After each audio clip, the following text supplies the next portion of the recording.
안녕하세요, 속보입니다. 자, 트럼프 시대의 국제 정치와 투자 전략. 이거 저희 전문 분야는 아니지만 너무 큰 변화가 일어나고 있고, 그래서 이 변화를 여러분들도 꼭 아셨으면 좋겠다라는 생각으로 저도 열심히 공부를 해가지고 정리를 좀 했는데요. 제 전문 분야가 아니기 때문에 틀린 부분이 있을 수 있다는 점 미리 양해 부탁드리고, 이 글은 그래서 무료로 공개를 합니다. 꼭 한번 보시면서 정리하셨으면 좋겠습니다. 아마 이 사진은 오랫동안 기억이 날 것 같아요. 어제 3.1절에 우리나라에서도 굉장히 이슈가 많이 됐죠. 젤렌스키와 트럼프의 설전에 대해서 그냥 이런 식으로 짤이 돌더라고요. 이게 가장 잘 설명해주는 그림이 아닌가 싶습니다.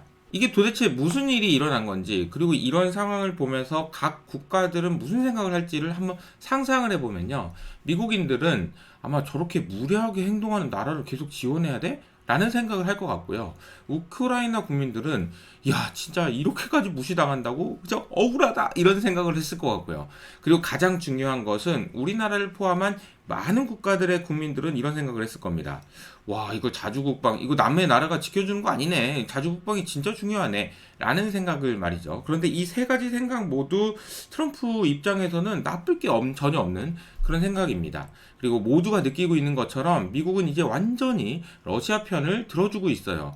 대표적인 사례가 지난 2월 24일 유엔 총회에서 있었던 사건인데요. 이 내용은 무슨 내용이냐면 우크라이나와 유럽이 함께 힘을 합쳐서 결의안을 하나 냈는데 그 내용에는 러시아가 전면적인 침공을 했고 그러니까 군대 빨리 철수하고 이런 내용들을 담고 있었습니다. 그런데 이 결의안에 대해서 반대한 나라들이 있었거든요. 러시아, 북한, 벨라루스, 수단 뭐 이런 나라들입니다. 그런데 여기에 미국이 포함됐어요. 근데 미국이 포함됐던 이유는 야 러시아의 전면 침공 이거는 좀 어디 좀 센데 라고 하면서 이 내용들을 빼고 러시아와 우크라이나의 분쟁이다라는 표현으로 완화시켜서 빨리 신속한 종전을 해라 이런 얘기를 했다라는 거죠. 그러니까 이게 누가 봐도 좀 이상한 겁니다. 그러니까 도대체 왜 미국은 이런 건지에 대해서 설명을 하려면 어떠한 국제정치 이론을 알아야 되더라고요. 저는 잘 모르지만 이런 내용입니다. 미국이란 나라가 그냥 단일 패권을 가지고 그냥 힘을 꽉 하고 있으면 평화가 유지된다는 거죠. 그래서 패권 안정론 이런 걸 보면 한 국가가 압도적인 힘을 가지고 있으면 그것 자체가 글로벌 공공재, 즉 다시 말하면 평화와 자유무역을 제공한다라는 거죠. 이런 이야기가 가능하기 위해서는 미국의 군사력이 압도적으로 좋아야 됩니다. 심지어 다른 나라와 동시에 싸워도 이길 만큼 말이죠. 그러니까 그 정도로 미국이 압도적인 힘을 가지고 있는지를 체크를 해보면 미국의 군사 예산 기준으로 보면은 국방비가 약 8,860억 달러 정도 된다고 합니다. 전 세계 군사비 지출의 40%를 차지하고 상위 10개의 국가를 합친 것보다도 많습니다. 그리고 군사 자산은 이렇게 저렇게 있고요. 실제로 글로벌 파이어 파워 인덱스에서도 1등을 차지했어요. 그런데 문제는 뭐냐면 중국이 만만치 않다는 건데 이 부분이 핵심인 것 같아요. 2024년 기준으로 중국의 공식 국방비는 2,300억 달러입니다. 그러니까 미국의 국방비 8,800억 달러보다 훨씬 낮죠. 하지만 실제로 숨겨진 지출을 포함하면 7천억 달러를 넘을 수도 있다는 미국 내부의 추정치가 있다는 거죠. 그리고 실제로 제가 이렇게 저렇게 찾아보다 보니까 중국 인민해방군 해군이라고 하는 중국의 해군이죠. 이 해군이 가지고 있는 군함이 370개 이상의 전투 플랫폼을 보유하고 있어가지고 이거 미국을 넘어서는 것 아니냐라는 보고서가 미국에서 얼마 전에 나오기도 했습니다. 저는 그리고 앞으로의 군사력을 따지면 그냥 결국 AI라는 걸 모두 알고 있잖아요. 근데 뭐 최근에 딥시크를 포함해서 AI가 엄청나게 빠르게 발전하고 있다라는 것은 많이 들어보셨을 거고 그리고 이 그림을 보면 저는 자꾸 그냥 여기다가 무기 꽂으면 그냥 군사력인데 라는 생각이 들어서 진짜 무섭다라는 생각을 하고 있습니다. 실제로 돈이 들어가는 돈도 이런 식으로 미국이 많이 쓰고 있긴 하지만 중국도 만만치가 않다라는 이야기인 거죠. 결국 결론은 중국의 부상을 보면은 더 이상 단극 체제를 유지하는 것이 어렵다고 미국이 판단했을 수 있다라는 이야기입니다. 트럼프 시대 외교 정치의 단면을 알 수 있는 것이 마르코 루비오라고 하는 국무장관이 인터뷰한 내용을 보면 알 수 있거든요. 자, 이분이 했던 얘기를 하나하나 곱씹어 보면서 이해를 해보자고요. 첫 번째로 우리의 외교 전략이 뭐지? 목표와 미션이 뭐지? 우리는 그 미션을 내 생각에는 잃어버린 것 같아요. 라고 이야기를 했습니다. 그리고 우리 미국의 외교적 관심사는 당연히 미국의 국익을 증진하는 게 맞죠? 맞나요? 이게 미국이 일단 우선이라는 겁니다. 그리고 좀 더 노골적인 이야기를 했는데요. 우리가 언제부터 길을 잃었지라고 생각해보면 그게 냉전이 종식됐을 때부터였다는 거죠. 그리고 그때 이후로 미국이 유일한 온리 파워였는데 이게 말이지 라는 생각을 한다는 거죠. 그러면서 이게 모든 문제를 미국이 다 해결하려고 하니까 너무 큰 책임을 지어버렸다라는 이야기를 했죠. 지금 여러분은 미국의 마음이 어떤 식으로 달라지고 있는지 그 상황을 보고 계시는데요. 그리고 나서 이렇게 표현합니다. 이렇다 보니까 국익에 직접적으로 영향을 주는 끔찍한 일들이 많이 일어났다라고 이야기를 하면서 다시 우선순위를 정해야 된다라고 하고요. 그러면서 딱 이 말을 하는 거죠. 미국이 유일한 강대국이었던 시대가 정상이었던 건 아닙니다. 이게 미국의 국무장관이 했던 얘기예요. Not normal이라는 표현을 썼고요. 앞으로 세상은 다음과 같이 정의했는데요. 지구 곳곳에 여러 강대국이 존재하는 세대로 돌아갈 거다.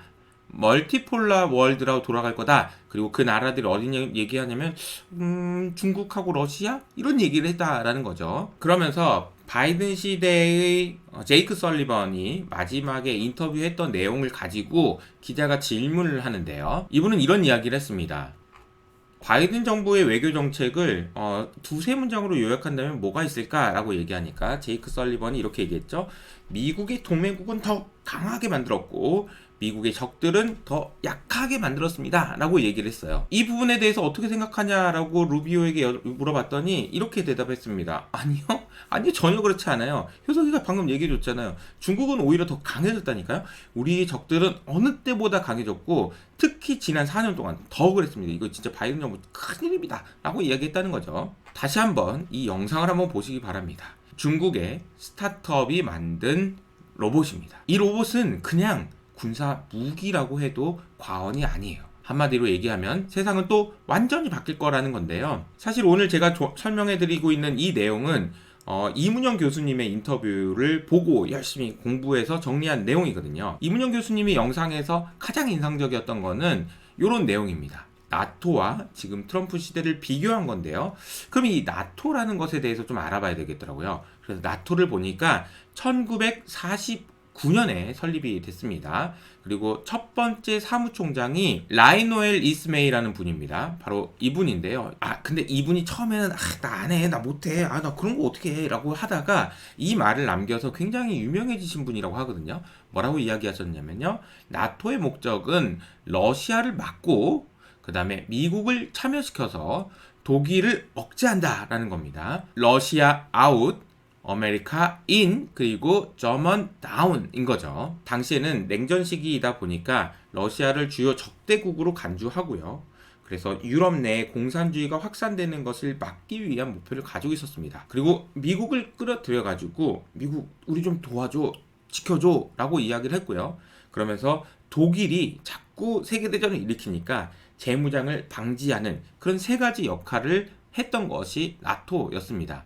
그러다가 이제 나토가 여러 가지 문제가 생기다 보니까 작년 8월에는 이런 말도 했더라고요. 미국 계속 도와줘. 러시아는 좀 빠져줄래? 그 중국은 내가 억제시킬게. 약간 미국에게 이야기하는 듯한 뉘앙스의 발언들을 했는데요. 그런데 이 모든 것이 완전히 바뀌어버렸습니다. 오히려 유럽 아웃, 러시아 인, 중국 다운이 돼버렸으니까 말입니다. 트럼프의 외교 정책을 이렇게 정리하면 유럽은 일단 빠져주는 게 맞아요. 이제 늙어서 더 이상 쓸모가 없다는 거죠. 나토의 해당 국가들에게 GDP 2% 정도를 국방비로 지출하라고 그렇게 얘기를 해도 잘 안 지키다가 요즘에 와서야 조금 지키고 있는데 이마저도 트럼프는 5%까지 요구하고 있다라는 것이고요. 나토에 돈을 내는 걸 따져보면 미국이 여전히 압도적이다라는 겁니다. 그래서 트럼프는 러시아를 자기네 편으로 끌어들여서 그래서 네가 좀 커서 중국을 견제해 주는 게 어떻겠니? 라는 이제 외교 전략을 쓰고 있다라는 거죠. 트럼프가 이렇게 나올 수밖에 없는 근본적인 이유는 미국이란 나라가 단극 체제라는 것을 유지하기 어렵다라고 스스로 판단했기 때문이고 중국을 견제해야 될 만큼 상당히 위협적이다 라는 것 때문이라는 것을 여러분들이 꼭 기억하셔야 될 것 같습니다. 자, 이런 상황에서 투자 전략을 어떻게 가져가야 되느냐를 정리해보면, 제가 이제 이 영상을 통해서 설명드린 것처럼 유동성이 좀 문제가 생기고 스태그플레이션이 걱정이 되고, 그리고 AI 리더십이 좀 흔들리고 이런 상황이다 보니까 최근에 미국 증시나 아니면 뭐 비트코인도 좀 조정을 받고 있긴 하지만, 영상을 찍는 이 시간 기준으로 어젯밤에 트럼프가 비트코인을 전략자산으로 하겠다라는 이야기가 나오면서 비트코인의 상황도 훨씬 더 좋아지고 있는 상황이고요.